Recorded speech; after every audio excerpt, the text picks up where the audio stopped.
الحمد لله نحمده ونستعينه ونستغفره ونؤمن به ونتوكل عليه ونعوذ بالله من شرور أنفسنا ومن سيئات أعمالنا من يهده الله فلا مضل له ومن يضلله فلا هادي له ونشهد أن لا إله إلا الله وحده لا شريك له ونشهد أن سيدنا ومولانا محمدا عبده ورسوله وبارك وسلم تسليما كثيرا كثيرا. أما بعد فأعوذ بالله من الشيطان الرجيم. بسم الله الرحمن الرحيم.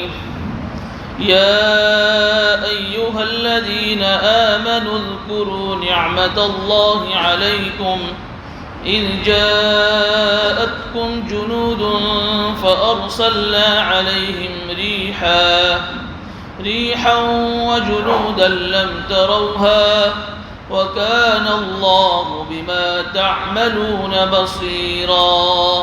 صدق الله العظيم.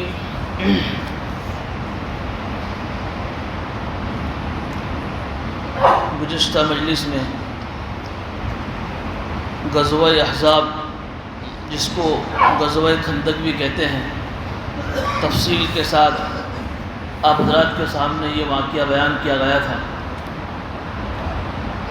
جب یہ جنگ ختم ہو گئی، یعنی اللہ رب العزت کی طرف سے جو مدد آئی کہ دشمنوں کے خیمے اکھڑ گئے ہواؤں کے آنے کی وجہ سے، اور فرشتوں کی ایک فوج نے آ کر ان کے دلوں پر رعب ڈالا، اور ادھر سے وہ قبیلہ غطفان کے جو سردار نعیم ابن مسعود، جنہوں نے دشمنوں کے آپس میں پھوٹ ڈال دی پورا تفصیل کے ساتھ. تو اس طریقے سے ایک مہینے کا جو محاصرہ تھا خندق کے، اس پر کفار مکہ اور اس پر مدینہ کے مسلمان، اور اللہ رب العزت کی طرف سے ایک مہینے کے بعد پھر یہ جنگ ختم ہو گئی، اور صبح ہوتا ہی سارے کے سارے دشمن بھاگ گئے اور مدینہ پورا دشمنوں سے خالی ہو گیا. اور اسی کے نتیجے میں اللہ رب العزت نے مسلمانوں کو جیت عطا فرمائی.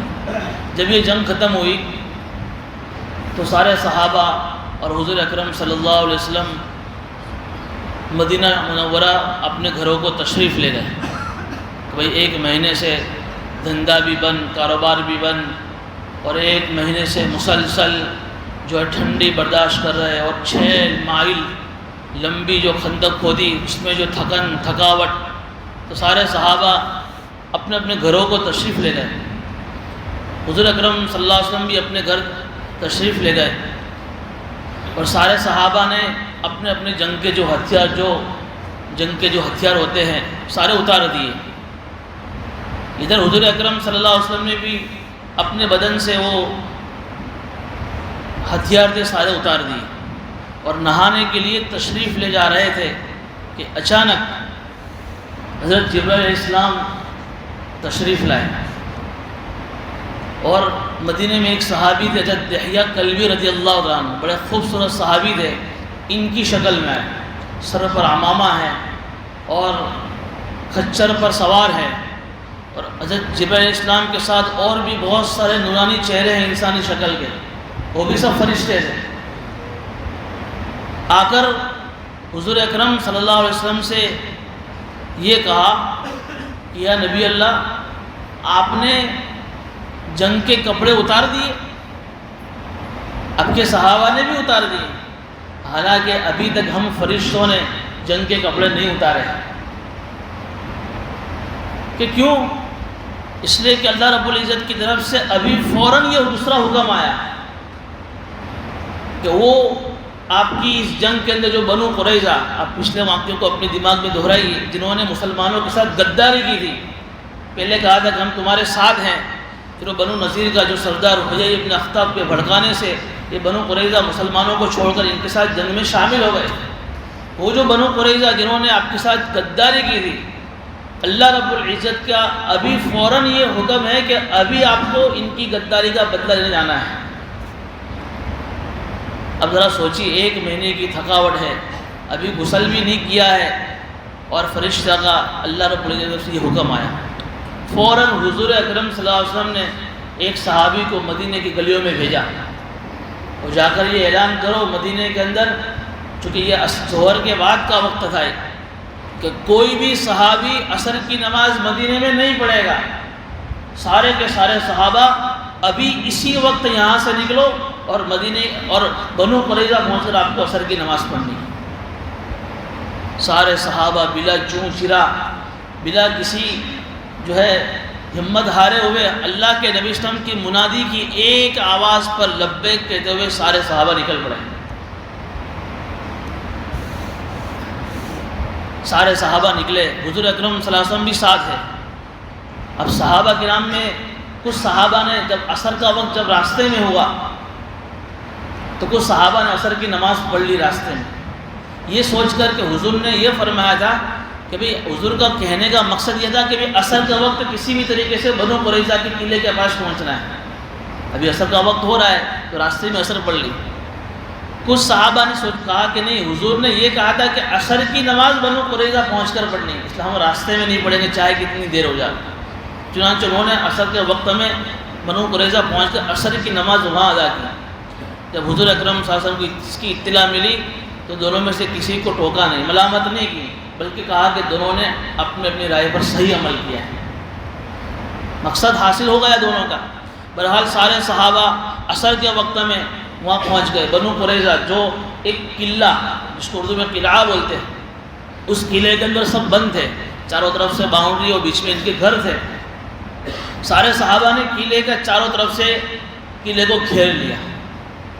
اب بنو قریظہ ایک دم سے حیران، چونکہ وہ تو یہ سمجھ رہے تھے کہ ابھی تو مسلمان آرام کریں گے اور تھکے ہوئے ہوں گے تو ابھی کہاں آئیں گے ہمارا بدلہ لینے کے لیے غداری کا، لیکن ایک دم سے بنو قریظہ نے مسلمانوں کے لشکر کو دیکھ کر ہمت ہار گئے اور اپنے قلعے کے دروازے کو بند کر لیا۔ 25 دن تک مسلسل صحابہ کرام نے ان کے قلعے کا گھیراؤ کیا۔ ابھی 1 مہینے کی تھکاوٹ ہے اور ادھر دوسرے اور 25 دن، چونکہ وہ باہر ہی نہیں نکل رہے، اور قلعے کے باہر سے لڑنا مسلمانوں کے لیے دشوار تھا۔ ان کو یہ تھا کہ بھئی مسلمان 1 ہفتے 10 دن میں ہار کر چلے جائیں گے، ان کے پاس راشن سب کچھ موجود تھا تو ان کا راشن چلتا رہا، کھانا پینا، لیکن 25 دن ہو گئے اب تک گھر میں کب تک چلے؟ تو انہوں نے ان کا جو سردار تھا کعب ابن اسد، انہوں نے اپنی پوری قوم کو بلایا۔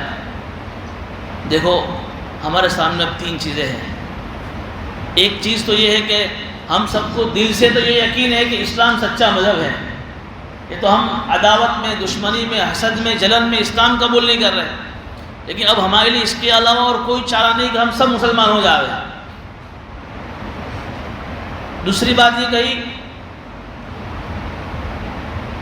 کہ دیکھو ہمارے جو گھروں میں جو بچے جو عورتیں ہیں ان کو ہم اپنے ہاتھوں سے قتل کر دیں، اور پھر ان کو قتل کرنے کے بعد ہم پھر مسلمانوں کے خلاف جنگ لڑیں گے، کیونکہ اب ہمیں اپنے بچوں عورتوں کا کوئی خوف نہیں رہے گا۔ تیسری بات کہ اگر یہ بھی منظور نہیں ہے تو پھر ہمارے یہاں چونکہ یہودیوں کے نا سنیچر کا دن، شنیوار کا دن یہ احترام والا دن تھا، جیسے ہمارے یہاں جمعہ کا دن ہے، ان کے یہاں سنیچر کا دن بڑا احترام والا دن تھا۔ اس دن وہ کوئی گناہ اور کوئی پاپ نہیں کرتے تھے، کوئی ایسا کام نہیں کرتے، کوئی جنگ ونگ نہیں کرتے تھے۔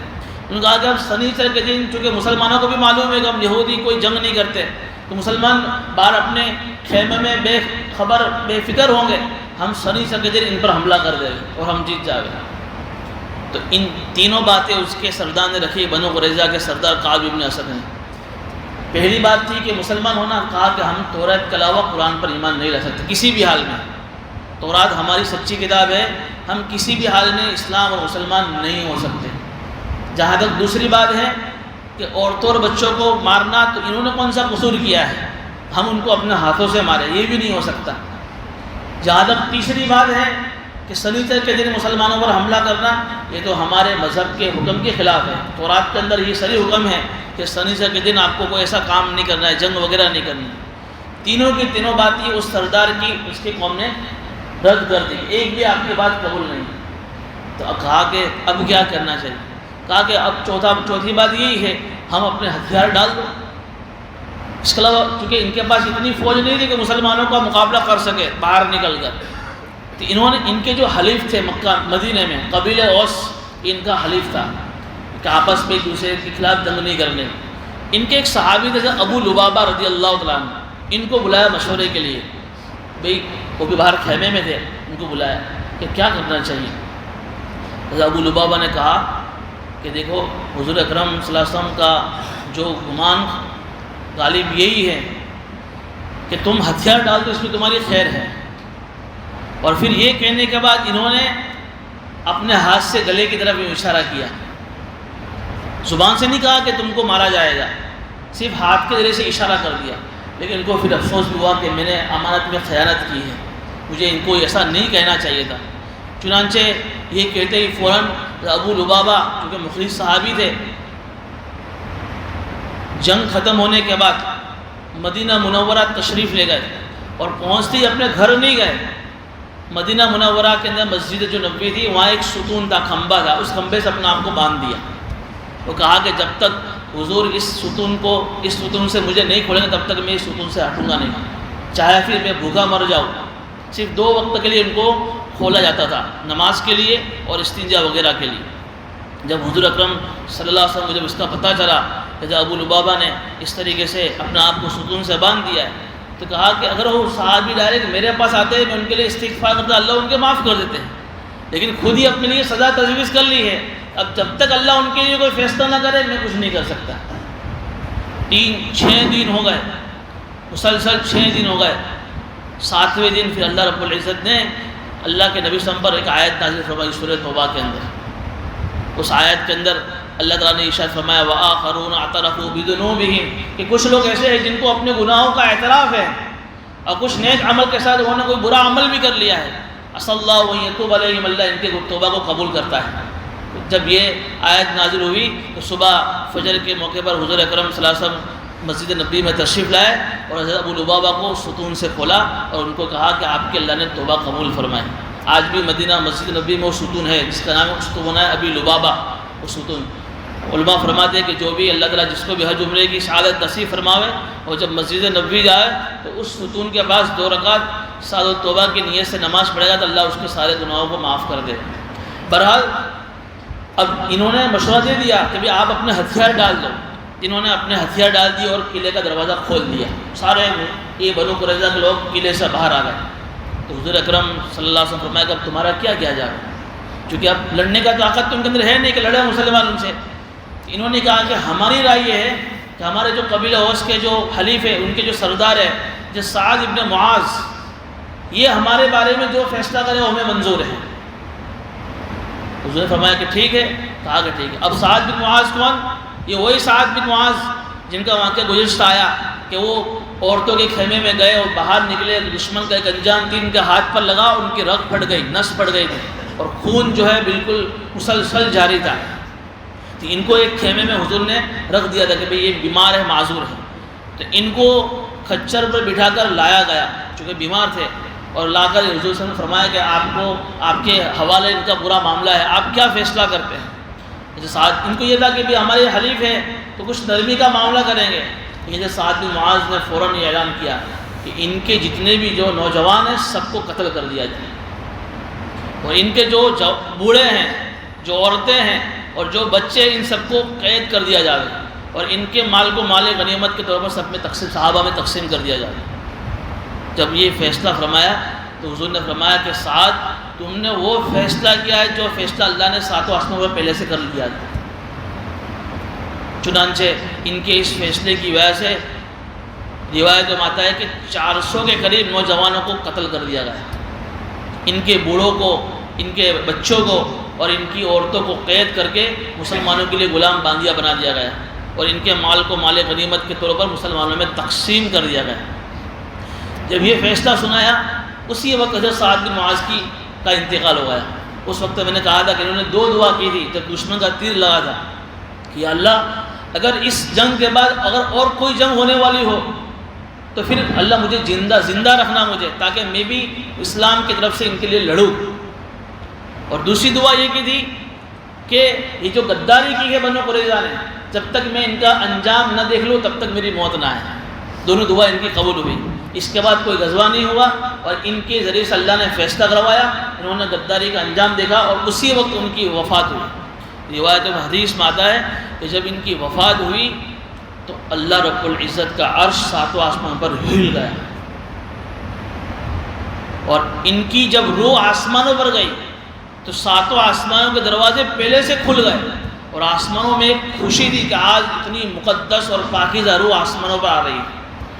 اور ان کی جنازے کے اندر 70,000 ایسے فرشتے آئے جو کبھی آسمان سے زمین پر نہیں اترے، پہلی مرتبہ۔ اتنا اونچا مقام تھا اللہ کی نگاہ میں سعد بن معاذ کا۔ بہرحال ان کا اس فیصلہ ہو گیا، اور اس فیصلے کے اوپر اچھا جو لوگ مسلمان ہوئے ان کو آزاد کر دیا۔ کچھ ایسے بھی تھے کہ جو انہوں نے کلمہ پڑھ لیا تو حضور نے کہا کہ اب آپ کو قتل نہیں کیا جائے۔ اب اسی فیصلے کے وقت ایک آدمی تھے زبیر بن باطا، یہ بھی یہودی تھے، تو ایک مسلمان صحابی تھا جو ثابت بن قیس، انہوں نے کہا کہ بھئی میرا ان پر بہت بڑا احسان ہے۔ حضور سے فرمایا کیا احسان ہے؟ کہ ایک جنگ ہوئی تھی، جنگ بعاث، جو ایک چھوٹی جنگ تھی، اس جنگ کے اندر میں قید کر کے لایا گیا تھا اور مجھے قتل کرنے کی تیاری تھی، یہ یہودی زبیر بن باطا نے مجھے آزاد کیا تھا، میرا ان پر ایک احسان ہے، یا نبی اللہ میں آپ سے درخواست کرتا ہوں کہ اس احسان کا بدلہ میں انہیں دینا چاہتا ہوں کہ آج جب ان کی قتل کی باری ہے یا نبی اللہ آپ انہیں آزاد کر دیں۔ دیکھیے احسان کا بدلہ دیا کہ مجھے انہوں نے آزاد کیا، آج ان کی باری ہے میں انہیں آزاد کراؤں۔ تو حضور نے فرمایا کہ آپ کو اختیار ہے۔ چنانچہ زبیر بن باطا کے پاس گئے، جب ثابت بن قیس، کہا کہ تم آزاد ہو، تو کہا کہ اکیلا رہ کر کیا کروں گا، بیوی بچے تو میرے قید کر دیے گئے۔ پھر حضور کے پاس آئے، یا نبی اللہ ان کی بیوی بچے کہ وہ بھی آزاد کر دو، ان کو بھی آزاد کر دیا۔ پھر کہا کہ بیوی بچے لے کر کیا کروں گا، مال ہی نہیں میرے پاس کچھ، یا نبی اللہ کیا کروں گا، مال بھی دے دو سب ان کا، مال بھی دلوا دیا، بیوی بچے بھی آزاد کروا دی، ان کو بھی آزاد کر دیا۔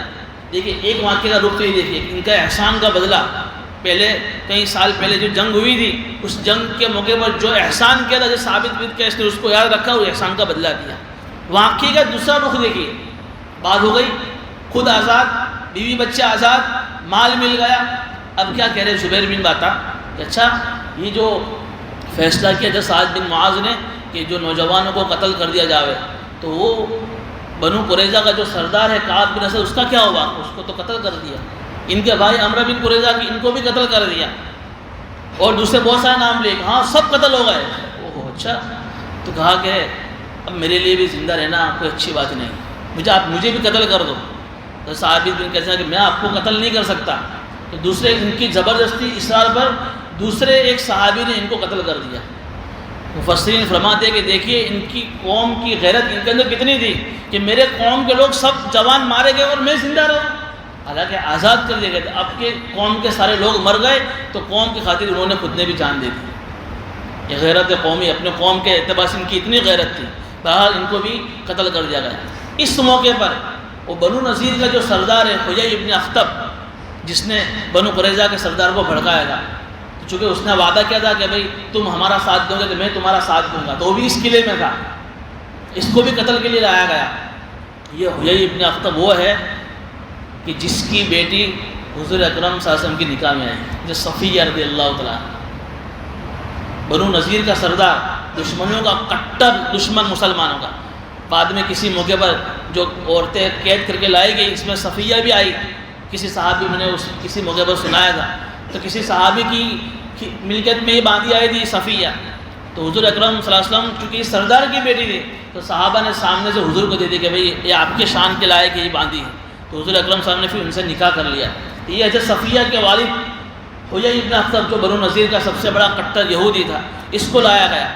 اس کو جب لایا گیا تو اس کا جو کرتا تھا، چونکہ شاہی بادشاہ تھا، شاہانہ کرتا پہنا ہوا تھا، تو اس کو معلوم تھا کہ میرا کرتا بھی مال غنیمت میں جائے گا، تو باہر آنے سے پہلے اس نے بھی کیا کہ اپنے کرتے کے تھوڑے تھوڑے فاصلے پر جو ہے کرتے کو کاٹ ڈالا تھا تاکہ کرتا بے عیب ہو جائے، کوئی اس کو لے نہیں۔ اس کو وہ باہر اس طریقے سے نکلا اور اپنے دونوں ہاتھوں کو پہلے سے باہر باندھ کر لے کر آیا تھا، چنانچہ اس کو بھی قتل کر دیا گیا۔ بڑے بڑے جو بنو نذیر کے جو سردار تھے سب کو قتل کر دیا گیا، اور ان کے غلام باندیوں کو سب کو جو ہے غلام باندی بنا کر صحابہ کرام کی ملکت میں دے دیا، اور ان کے مال کو مال غنیمت کے طور پر تقسیم کر دیا۔ اس طریقے سے بنو قریظہ کے اندر بھی مسلمانوں کو اللہ نے جیت عطا فرمائی۔ ایک ہی یہ دونوں غزوے ایک ہی ہے، لیکن ایک کو غزوہ خندق کہا جاتا ہے اور دوسرے کو غزوہ بنو قریظہ کہا جاتا ہے۔ بہرحال یہ 2 مہینے کے مسلسل صحابہ کرام کی محنت، لگن اور تھکن کے بعد اللہ تعالیٰ نے یہ انجام دکھایا کہ اس جنگ کے بعد مسلمانوں کو بہت سارا مال غنیمت ملا۔ اب اللہ تعالیٰ قرآن کریم کی ان دونوں رکوع میں جو ہے اس موقع پر جو باتیں منافقین نے کہیں اور جو باتیں پیش آئی، اللہ تعالیٰ اس کو بیان فرما رہے ہیں۔ یا ایھا الذین آمنوا اذکروا نعمت اللہ علیکم، اے ایمان والو یاد کرو اللہ کی اس نعمت کو جو تم پر تھی۔ کیا نعمت تھی؟ کہ جب تمہارے اوپر دشمنوں کی فوجیں چڑھ آئی تھی، وہ قریش کے دشمن اور پھر یہودی وغیرہ، اور اللہ تعالیٰ نے اس موقع پر فَأَرْسَلْنَا عَلَيْهِمْ رِيحًا، تمہارے اوپر ایک تیز تند آندھی بھیجی جس نے تمہارے ان دشمنوں کے خیموں کو الٹ دیا اور ان کی ہنڈیوں کو پلٹ دیا۔ وَجُنُودًا لَّمْ تَرَوْهَا، اور ایسی فوج بھیجی جس کو تم اپنی آنکھوں سے نہیں دیکھ رہے تھے، یعنی فرشتوں کی فوج کو، جنہوں نے ان دشمنوں کے دلوں کے اندر رعب ڈالا۔ حذیفہ بن یمان جو جاسوسی کرنے گئے تھے، انہوں نے ان فرشتوں کی جماعت کو دیکھا بھی تھا اور ان کی زبانوں سے جو الفاظ نکلے تھے، بھاگو بھاگو، یہ الفاظ بھی سنے، اور فرشتے جب یہ الفاظ کہہ رہے تھے کہ بھاگو بھاگو، ان کے الفاظ سے کفار مکہ کے دلوں کے اندر ایک رعب چھا گیا جس کی وجہ سے سب بھاگ گئے۔ اللہ اس کو نعمت کے طور پر یاد رکھے، یہ میری طرف سے ایک نعمت تھی تم پر، تو اگر میں ان فرشتوں کو نہ بھیجتا یا آندھی نہ بھیجتا تو پھر تم اس جنگ کا مقابلہ نہیں کر سکتے۔ وَكَانَ اللَّهُ بِمَا تَعْمَلُونَ بَصِيرًا، اور اللہ تعالیٰ اس وقت تک کہ تمہارے سارے اعمال کو دیکھ رہا تھا کہ تم اتنی شدت کی ٹھنڈی کے اندر اللہ کے ایک حکم پر لمبی چوڑی خندق کھود رہے تھے، فاقے برداشت کر رہے تھے، ٹھنڈی برداشت کر، اللہ سب کچھ دیکھ رہا تھا۔ اِذْ جَاءَكُمْ، اور یہ اس وقت ہوا کہ جب تمہارے اوپر سے وَمِنْ أَسْفَلَ مِنْكُمْ، اور تمہارے نیچے سے، یعنی یہودی بنو قریظہ میں یہودی تمہارے خلاف ہو گئے، اور ادھر اوپر سے جو ہے دشمن کے بہت سارے لشکر تم پر چڑھ آئے تھے، اور اس وقت کی حالت یہ تھی کہ زاغت الابصار، تمہاری آنکھیں کھلی کی کھلی رہ گئی، وبلغت القلوب الحناجر، اور تمہارے کلیجے منہ کو آ گئے تھے، وتظنون باللہ الظنونا، اور تم اللہ کے بارے میں طرح طرح کے گمان کر رہے تھے۔ جنگ کی سختی اللہ بیان کر رہے ہیں، کیونکہ جب حالات جب خطرناک ہوتے ہیں نا تو آدمی کی آنکھیں کھلی کی کھلی رہ جاتی ہیں، ٹک ٹکی آنکھیں ہو جاتی ہیں، بند نہیں ہوتی، کیا ہوا۔ اور اس موقع پر ایسا بھی ہوتا ہے کہ دلوں کے اندر بہت سارے خیالات آتے ہیں، کوئی ایسا معاملہ پیش آیا ایک دم ٹینشن والا اور ڈپریشن والا، ایک دم سچویشن ٹائٹ ہو گئی ہے، آدمی سمجھتا ہے کہ اب میرے لیے اس سے نکلنے کا کوئی حل نہیں ہے، تو دل میں طرح طرح کے خیالات آتے ہیں غیر اختیاری طور پر، نہ چاہتے ہوئے۔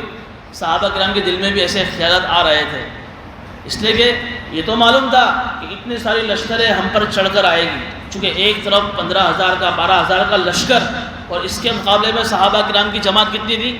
3,000۔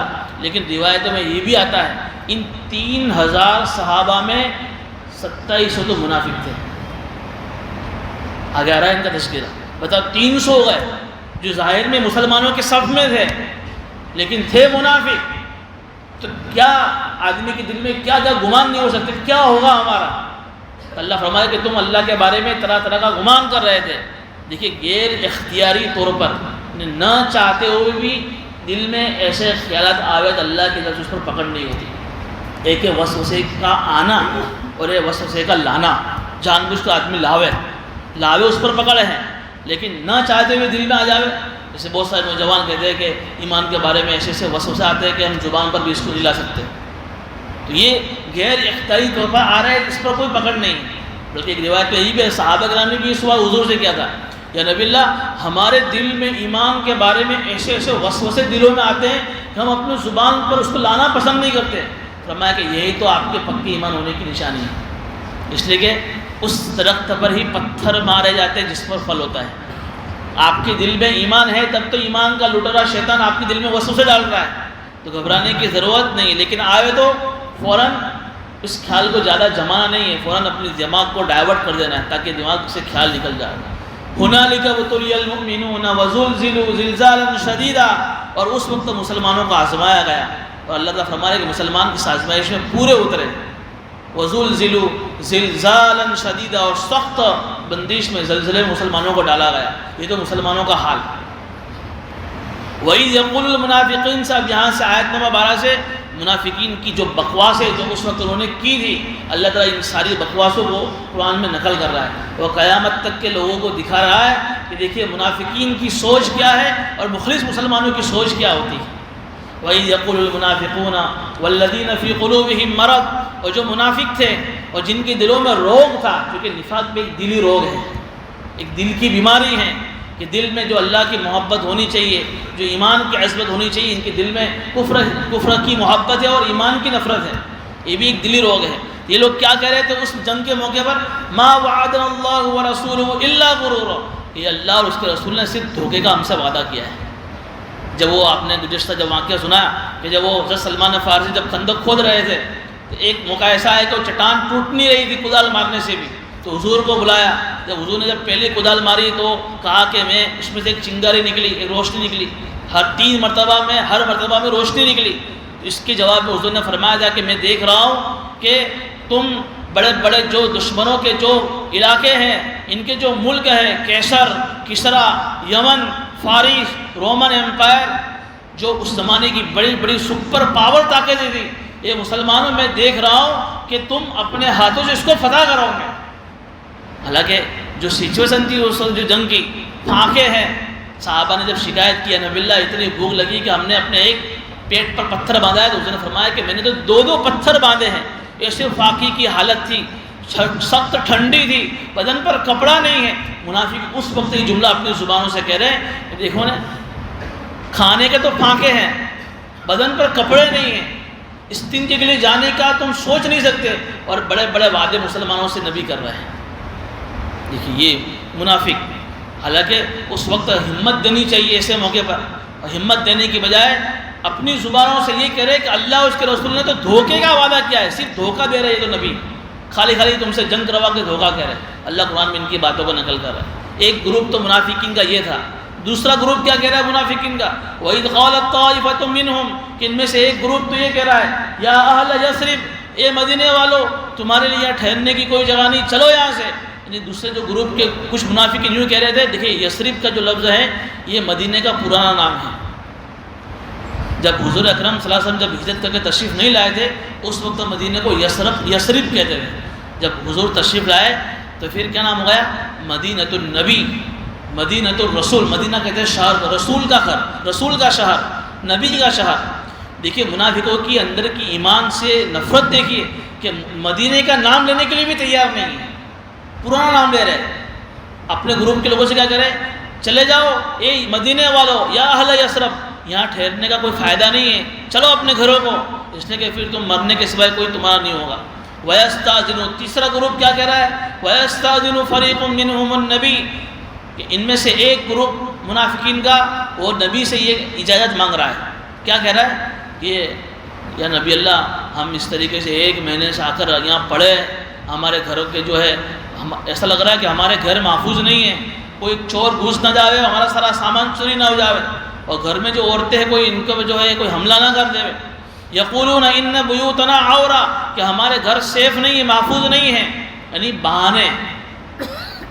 ناچنا نہ ہو تو آنگن ٹیڑھا ہے نا، مثال مشہور ہے، مور کو ناچنا نہ ہو تو کہ آنگن ٹیڑھا ہے، آپ کو جنگ میں رہنا ہی نہیں ہے۔ تو یہ حالانکہ قرآن کہہ رہا ہے وما ہی بعورا، سراسر جھوٹ بول رہے ہیں، اس لیے کہ حضور نے ایسا مدینے کی چاروں طرف سے ایسا انتظام کیا تھا، ناکہ بندی ایسی کی تھی، ایسی چوکیاں بٹھائی تھی کہ کوئی چور مدینے میں گھس نہ سکے۔ تو پھر یہ کس زبان سے اپنے منہ سے کہہ رہے کہ ہمارے گھر سیف ہے؟ سیف نہیں۔ قرآن کہہ رہا ہے وما ہی بعورا، ان کی باتیں جھوٹی ہیں، ان کے گھر تو محفوظ ہیں۔ ان یریدون الا فرارا، یہ تو صرف جنگ سے بھاگنا چاہتے ہیں، بہانے بنا رہے ہیں، بہانے بنانے کے لیے ایسا اپنے زبان سے کہہ رہے ہیں۔ اب آگے ان کی اور دیکھیے نفرت مسلمانوں سے، وَلَوْ دُخِلَتْ عَلَيْهِمْ مِنْ أَقْطَارِهَا، کہ مدینے کے چاروں طرف سے اگر کوئی دشمن مدینے پر گھس آئے، ثُمَّ سُئِلُوا الْفِتْنَةَ، اور وہ کفار کے دشمن ان منافقین سے یہ کہے چلو دنگے فساد کرنے، چلو مسلمانوں سے لڑنے، لَآتَوْا، تو فوراً تیار ہو جائیں گے۔ مسلمانوں سے مل کر لڑنے کو تیار نہیں ہیں، دوسری قومیں آ جاوے اور یوں کہے کہ چلو لڑنے کے لیے، تو لَآتَوْا، فوراً تیار ہو جائیں گے۔ اور کیسی تیاری؟ وَمَا تَلَبَّسُوا بِهَا إِلَّا يَسِيرًا، تھوڑی دیر بھی نہیں ٹھہرے گے کہ فوراً تیار ہو جائیں گے، گھر دیکھنے بھی نہیں جائیں گے، چونکہ مسلمانوں کے خلاف لڑنے کا ہے۔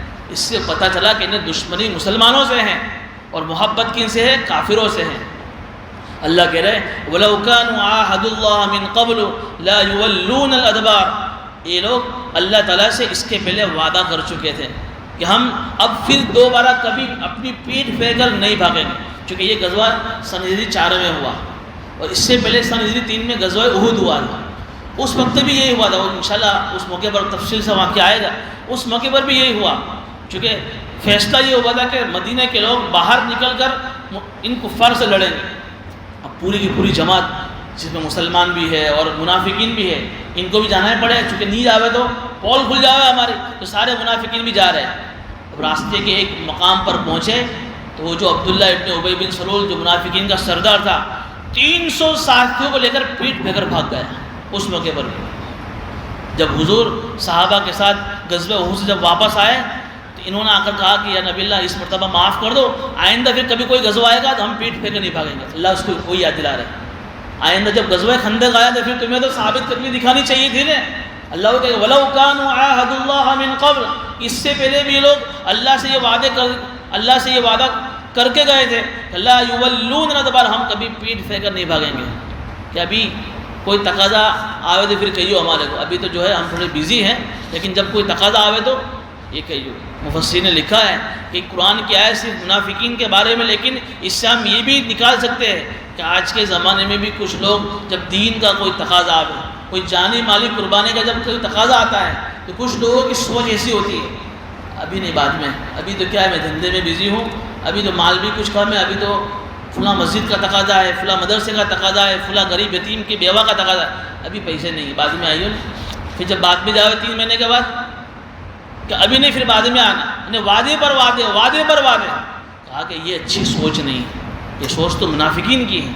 اور کچھ لوگ ایسے بھی ہوتے ہیں کہ دیکھا کہ فلاں جگہ کوئی اچھا کام ہو گیا، ہم کو کہنا چاہیے نا، ہم بھی کوئی حصہ لگا دیں، ٹھیک ہے کوئی آئندہ کوئی تقاضا آئے گا تو آپ کو بتائیں گے، جب آئندہ کوئی تقاضا آیا تو یار ابھی تو کوئی موقع نہیں ہے، بعد میں پھر کہیں گے۔ یہ جو بار بار کے جو وعدے خلافی ہیں، اللہ کہہ رہے کہ یہ منافقین کی سوچ، یہ اچھی سوچ نہیں ہے۔ وَكَانَ عَهْدُ اللَّهِ مَسْئُولًا، اللہ تعالیٰ اس وعدے کے بارے میں ان سے پوچھے گا۔ آگے آیت نمبر 16 میں اللہ تعالیٰ ان کی بیماری پکڑ رہے ہیں کہ اصل میں لوگ جو بھاگ رہے ہیں اور یہ طرح طرح کے جو بہانے بنا رہے ہیں، ان کی اصل میں جو بیماری کیا ہے؟ انہیں موت سے ڈر لگتا ہے، مر جائیں گے تو کیا ہوگا، اللہ وہی کرے قُلْ لَن يَنْفَعَكُمُ الْفِرَارُ إِنْ فَرَرْتُم مِّنَ الْمَوْتِ وَالْقَتْلِ، کہ تم کو بھاگنا کوئی فائدہ مند نہیں دے گا۔ اگر تم موت سے بھاگ رہے ہو اور قتل ہونے سے بھاگ رہے ہو تو بھاگنا تم کو کوئی فائدہ مند نہیں دے گا۔ کیوں؟ اس لیے کہ موت کا وقت تو ہر ایک کے لیے لکھا ہوا ہی ہے۔ تم یہ سوچ رہے ہو کہ ہم میدان جنگ میں جائیں گے تو مر جائیں گے اور ہم اپنے گھر بھاگ جائیں گے تو بچ جائیں گے، حالانکہ اگر موت میدان جنگ میں نہیں ہے تو بھی نہیں آئے گی، اور گھر پر تم جاؤ گے بھاگو گے اور موت تمہاری مقدر ہوگی تو گھر پر جا کر تم مرو گے۔ آپ نے سنا وہ خالد بن ولید کتنے بہادر تھے، کیسی کیسی تلوار انہوں نے توڑی ہے، لیکن شہادت ان کے نصیب میں نہیں تھی، ان کی موت کہاں بستر پر آئی، حالانکہ وہ چاہتے تھے کہ میں شہادت کا موت مجھے ملے، جہاں میں شہادت مجھے ملے۔ تو یہ کہ تم موت سے بھاگ رہے ہو تو یہ تو اللہ کے ہاتھ میں ہے، تمہاری موت اگر گھر پر بھی لکھی ہوگی تو تم بچ نہیں پاؤ گے۔ قُلْ مَنْ ذَا الَّذِي، آپ کہیے نبی جی کہ اگر اللہ تعالیٰ تمہیں جو ہے تمہارے ساتھ کوئی برائی کا ارادہ کرے تو بھی تمہیں کون بچا سکتا ہے؟ او اراد بکم رحمہ، یا تمہارے ساتھ کوئی رحم کا معاملہ کرے تو پھر کوئی تمہارے اس رحم کو ہٹا نہیں سکتا۔ یعنی اللہ تعالیٰ یہ کہہ رہے کہ فیصلہ اللہ کے ہاتھ میں ہے، اور اللہ کسی کے بارے میں مصیبت لکھ دے، کسی کے بارے میں بیماری لکھ دے، کسی کے بارے میں موت لکھ دے تو دنیا کی کوئی طاقت اس کو روک نہیں سکتی۔ اور اللہ تعالیٰ کسی کے بارے میں بھلائی کا ارادہ کرے، خیر کا ارادہ کرے، راحت پہنچانے کا ارادہ کرے تو دنیا کی کوئی طاقت اس کو نقصان نہیں پہنچا سکتی ہے۔ تو یہ تو تقدیر کا معاملہ ہے، پھر تم کیوں جنگ سے بھاگ کر اپنے بارے میں یہ سوچ رہے ہو کہ ہم جنگ سے بھاگیں گے تو ہم جو ہے مصیبت سے بچ جائیں گے اور ہم راحت میں رہیں گے۔ وَلَا يَجِدُونَ لَهُم مِّن دُونِ اللَّهِ وَلِيًّا وَلَا نَصِيرًا، اللہ کے مقابلے میں تم نہ کوئی مددگار پاؤ گے اور نہ تم کوئی حمایتی پاؤ گے، نہ کوئی تمہاری مدد کرنے والا ملے گا۔ قَدْ يَعْلَمُ اللَّهُ الْمُعَوِّقِينَ مِنكُمْ وَالْقَائِلِينَ لِإِخْوَانِهِمْ هَلُمَّ إِلَيْنَا۔ آگے اللہ تعالیٰ ایک اور منافقین کی بات نقل کر رہے ہیں، تم میں سے اللہ تعالیٰ ان لوگوں کو بھی جانتا ہے جو لوگوں کو روکتے ہیں اور کیا کہہ رہے ہیں اپنے بھائیوں سے، آ جاؤ نا ہمارے ساتھ۔ اصل میں ایک جب یہ جنگ کا اعلان ہوا غزوہ خندق کے لیے تو ایک صحابی جا رہے تھے خندق کھودنے کے لیے، تو راستے میں دیکھا کہ ان کا ایک حقیقی بھائی، سگا بھائی، وہ ہاتھ میں روٹی ہے اور بھنا ہوا گوشت لے کر کھا رہا ہے۔ تو کہا اس صحابی نے کہ تجھے شرم نہیں آتی؟ ادھر حضور خود خندق کھودنے میں مشغول ہے، کیسی سچویشن ہے، اور تو بیٹھا بیٹھا بھنا ہوا گوشت اور روٹی کھا رہا ہے، چل میرے ساتھ۔ کہا کہ کہاں جاتا مفت میں اپنی جان دینے کے لیے، حلم میرے، تو بھی میرے ساتھ بیٹھ کے یہاں کھانا کھا لے۔ یعنی خود تو جنگ میں شریک نہیں ہو رہے، جو جا رہے ان کو بھی روک رہے ہیں۔ یہ منافقین کی یہ بھی ایک سوچ کہ خود کام نہیں کرنا اور دوسرے کسی کو کام کرنے دینا بھی نہیں، کہ خود تو نہیں جا رہے لیکن لِإِخْوَانِهِمْ حلم میں لینا، اپنے بھائی سے کرے کہ میرے ساتھ تو بھی یہاں کھانے بیٹھ جا، کہاں مفت میں اپنی جان دینے جا رہا ہے۔ وَلَا يَأْتُونَ الْبَأْسَ إِلَّا قَلِيلًا، اور یہ لوگ جنگ میں بہت کم آتے ہیں۔ أَشِحَّةً عَلَيْكُمْ، صرف دو آیتیں ہیں۔ ان کی اندر میں دل میں اتنی لالچ ہے کہ قرآن ان کی دو حرکتوں کو بیان کر رہا ہے، اتنے بزدل ہیں یہ کہ جب جنگ کا خطرہ ہوتا ہے تو ان کی آنکھیں ایسی ہو جاتی ہے کہ وہ آپ کو اس طریقے سے گھور گھور کر دیکھتے ہیں جس طریقے سے کسی آدمی پر جب موت کی گشی ہوتی ہے وہ آنکھیں کسی چکراتا ہے، اس کی آنکھیں کسی بھم رہی ہوتی ہے۔ جس پر موت کی گشی ہوتی ہے، جو بے ہوشی کے عالم میں ہوتا ہے، اس کی آنکھیں آپ دیکھیے کیسی چکراتی ہے، گول گول گھومتی ہیں۔ ان کی یہ اتنے بزدل ہے کہ جب جنگ کا خطرہ ہوتا ہے تو ان کی آنکھیں بھی ایسی ہو جاتی ہیں۔ اور اس کے مقابلے میں لالچی کتنے ہیں۔ فَإِذَا ذَهَبَ الْخَوْفُ، جب جنگ کا خطرہ ختم ہو جاتا ہے، سَلَقُوكُمْ بِأَلْسِنَةٍ حِدَادٍ، تو تیز تیز زبانوں سے آپ سے ملتے ہیں۔ بھائی ہم بھی تو جنگ میں شامل تھے کہ اگر آپ کوئی جنگ جیت کے آ گئے اور جنگ کے اندر آپ کو بہت سارا مال غنیمت ملا تو اتنے لالچی ہے کہ ہم تمہارے ساتھ نہیں تھے جنگ کے اندر، ہماری وجہ سے تم جنگ جیتے ہو، ہم کو بھی تمہارے مال میں سے مال غنیمت میں حصہ ملنا چاہیے۔ اتنے لالچی ہیں، بزدل بھی اتنے ہیں اور لالچی بھی اتنے ہیں کہ جہاں مال غنیمت ملا فوراً مال لینے کے لیے بھاگ کے آ گئے۔ یہ تو ان کا معاملہ مسلمانوں کے ساتھ ہے۔ اللہ فرما رہے ہیں اولئک لم یؤمنوا فاحبط اللہ اعمالهم، یہ وہ لوگ ہیں کہ جو دل سے اللہ کو نہیں مانتے، اللہ نے ان کے سارے اعمال کو بیکار کر دیا۔ دیکھیے ایمان نہیں ہوگا، آدمی کتنا بڑے سے بڑا عمل کر لے، اللہ نے اس عمل کی کوئی ویلیو نہیں۔ اللہ کہہ رہے کہ تھوڑے بہت بھی اگر جنگ میں آئے اور تھوڑے بہت بھی تمہارے ساتھ رہے، تھوڑی بہت بھی قربانی دی، لیکن دل سے یقین نہیں ہے، ایمان نہیں ہے، فَأَحْبَطَ اللَّهُ أَعْمَالَهُمْ، سارے عمل اللہ ان کے بیکار کر دیا۔ یہ اللہ کا ان کا معاملہ ہوا۔ اور وَكَانَ ذَلِكَ عَلَى اللَّهِ يَسِيرًا، یہ اللہ کے لیے آسان ہے۔ کون اللہ کو کہنے والا ہے کہ کیوں اللہ تو نے ایسا کیا؟ چونکہ اللہ کو ہر ایک کی دل کی کیفیت معلوم ہے۔ يَحْسَبُونَ الْأَحْزَابَ لَمْ يَذْهَبُوا، یہ لوگ تو یہ سوچ رہے کہ ابھی لشکر گئے نہیں، یعنی اتنے ڈرپوک ہیں یہ منافق۔ چونکہ صبح جب ہوئی، جب حضور نے دیکھا کہ سارے لشکر بھاگ گئے ہیں، قریش مکہ بھی بھاگ گئے، قبیلہ کتنا والے بھی بھاگ گئے، ادھر یہودی بھی سب بھاگ گئے، لیکن یہ منافق مدینے میں جو ہے جب انہوں نے جب صبح کی تو ابھی ان کے دل میں اتنا ڈر ہے کہ ابھی کوئی لشکر گئے، ابھی لشکر شاید میں چھپے ہوئے، ایسا کہہ رہے ہیں۔ یحسبون الاحزاب لم یذهبوا، یہ لوگ یہ سوچ رہے ہیں کہ ابھی لشکر گئے نہیں ہیں، اتنے تو یہ ڈرپوک ہیں۔ اور آگے کیا کہہ رہے ہیں کہ اگر لشکر دوبارہ حملہ کرنے کے لیے آ جاوے مسلمانوں پر، کیا کہہ رہے ہیں، ان کی تو یہ چاہت یہی ہے کہ ہم تو مدینے کے دیہات میں چلے جاوے اور دیہات میں بیٹھے بیٹھے مسلمانوں کی جاسوسی کریں، ہم کو کچھ نہ ہونا چاہیے۔ مدینے میں جو مسلمان ہیں، وہ جو لشکر آیا مسلمانوں کے معاملے میں کیا ہوا، کتنے مسلمان مارے گئے، کتنے کو کیا ہوا، یعنی ایسی مسلمانوں کے خلاف ان کی سوچ، ظاہر میں مسلمان ہیں لیکن دل میں نفاق کتنا ہے، اور اس نفاق کی وجہ سے سوچ ایسی بنی ہوئی ہے ہم تو مدینے کے دیہات میں بیٹھے بیٹھے آرام کریں اور وہاں بیٹھے بیٹھے مسلمانوں کی خبریں لیتے رہے۔ قرآن کہہ رہا ہے وَلَوْ كَانُوا فِيكُمْ مَا قَاتَلُوا إِلَّا قَلِيلًا، اگر یہ تمہارے ساتھ رہے بھی تو بھی بہت کم شرما شرمی میں آئیں گے، اس لیے ان کا مدینے کے باہر رہنا ہی بہتر ہے۔ آگے بھی دوسرا رکوع شروع ہو رہا ہے لیکن میں ختم کر رہا ہوں۔ بہرحال دیکھیے یہ منافقین کی سوچ، اتنا زبردست جنگ ہوا اور اتنا زبردست یہ غزوہ ہوا، آپ نے گزشتہ سوچا دیکھا کہ کیسے حالات تھے۔ قرآن خود کہہ رہا ہے آنکھیں ٹیکی کی ٹیکی رہ گئی، کلیجے منہ کو آ گئے۔ ایسے موقع پر اللہ تعالیٰ نے ان مسلمانوں کی تعریف بھی کی آگے آنے والے رکوع کے اندر کہ مسلمان ایسے حالات میں بھی زبانوں سے یہ کہہ رہے اللہ تیرا اور تیرے رسول کا وعدہ سچا ہے، اور ان کے ایمان میں اور اضافہ ہو گیا۔ اور دوسری طرف ان منافقین کو دیکھو کہ جو ساتھ میں مسلمانوں کے ہیں لیکن ان کی دلوں کی سوچ، ان کے زبانوں کے بول ایسے خطرناک ہیں کہ نہ دل سے مسلمانوں سے لگاؤ ہے اور زبانوں سے مسلمانوں کے خلاف اور اسلام کے خلاف بول رہے ہیں۔ بہرحال یہ غزوہ احزاب جو مسلسل 2 ہفتوں سے چل رہا ہے، اس کا ایک رکوع یہاں پورا ہوا۔ اب یہاں آیت رکوع نمبر 19 سے آیت نمبر جو ہے 28 تک میں اللہ تعالیٰ نے کچھ اور باتیں نقل فرمائی ہیں، اور اس کے بعد آیت نمبر 28 سے انشاءاللہ دوسرا مضمون شروع ہو جائے گا۔ انشاءاللہ آئندہ ہفتے اس کو بیان کیا جائے گا۔ اللہ